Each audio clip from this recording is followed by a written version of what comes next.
Hello बच्चों, let's read the question. इस question में हमें बोला गया है कि लेडी बर्ड बीटल्स जो हैं they are used for controlling which organisms. And यहाँ पे हमें ऑप्शंस दिए गए हैं, ए मॉस्किटो, बी में है मॉस्किटो लार्वल, सी में है एपिड्स और डी में है प्लांट पैथोजेंस। इस क्वेश्चन के लिए हमारा की कॉन्सेप्ट हो जाएगा bio control agents. Now bio control agents जो है हम लोग उनको डिफाइन कर सकते हैं एज दोज एजेंट्स या फिर medium that is used to control plant diseases and pests। का मतलब है कि प्लांट में जो भी डिजीजेस होता है या जो भी अनवांटेड पेस्ट्स है उनको कंट्रोल करने के लिए, उनको रिमूव करने के लिए जो कोई भी एजेंट्स हम लोग यूज करते हैं उनको हम लोग बायो कंट्रोल एजेंट्स बोलते हैं। तो जैसे कि हम लोग जानते हैं कि ये बायो कंट्रोल एजेंट्स हम लोग इसीलिए यूज करते हैं तो get rid of chemical pesticides या फिर जो भी केमिकल्स हमारे बॉडी के लिए या फिर इकोसिस्टम के लिए टॉक्सिक है उनसे गेट रीड होने के लिए हम लोग नया ऑर्गेनिक फार्मिंग वे बनाए हैं जिसमें हम लोग बायो कंट्रोल एजेंट्स और बायो फर्टिलाइजर्स यूज कर सकते हैं सो दैट सॉइल्स भी जो है वो नेचुरली तरीके से न्यूट्रिएंट उनको मिल सके। तो इसी में अगर हम लोग बायो कंट्रोल एजेंट्स की बात करें देन यहाँ हमारे कुछ एग्जाम्पल्स हो जाएंगे उनके, जैसे कि सबसे पहले एग्जांपल हम लोग यहाँ पे ले सकते हैं ड्रैगन फ्लाइज का।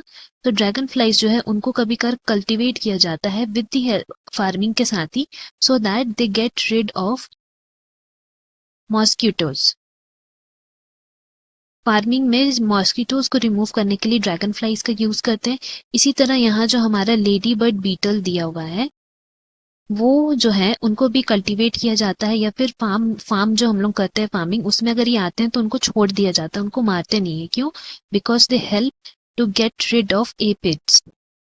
उसी तरह हमारा और भी तरह होता है, लाइक हम लोग एक यूज करते हैं बीटी कॉटन।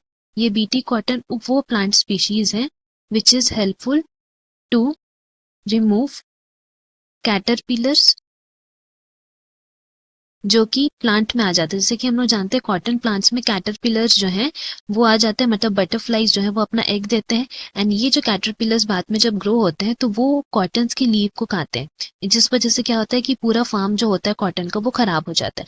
तो इसीलिए बीटी कॉटन मतलब बैसिलस सोरेंजेसिस एक तरह का बैक्टीरिया स्पीशीज है, उसके जीन को कॉटन के जीन्स के साथ मिक्सअप किया जाता है ना, उसको ग्रो किया जाता है। तो जिससे क्या होता है कि ये कैटरपिलर्स जो है वो मर जाते हैं बिकॉज ये उनके लिए टॉक्सिक हो जाता है। उसी तरह एक होता है ट्राइकोडर्मा।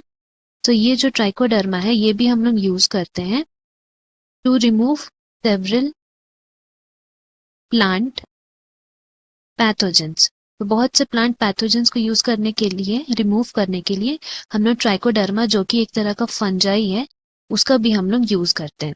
तो इससे हम लोग कह सकते हैं कि यहाँ जो हमारा दिया हुआ लेडी बर्ड बीटल उसके लिए जो है it is use for controlling aphids, that is हमारा ऑप्शन सी करेक्ट हो गया यहाँ पे। Hope you have understood. Best of luck. Thank you.